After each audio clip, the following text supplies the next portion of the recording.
Hello everyone, welcome back to my channel. তো আজকে আমরা চলে গিয়েছিলাম গঙ্গাসাগরে। ওখানে গিয়ে আমরা কিছুক্ষণ সমুদ্রের পাড়ে সময় কাটালাম। আমরা গিয়েছিলাম প্রায় সন্ধ্যার সময়।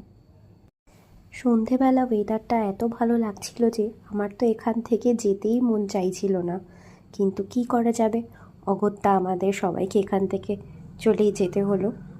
অ্যান্ড দেন আমরা ওখান থেকে চলে গেলাম কপিলমুনি আশ্রমের পাশে, মানে গঙ্গাসাগরের পাশে যেই ছোট ছোট মার্কেটগুলো আছে সেখানে আমরা গেলাম, কিছু টুকটাক শপিং করলাম।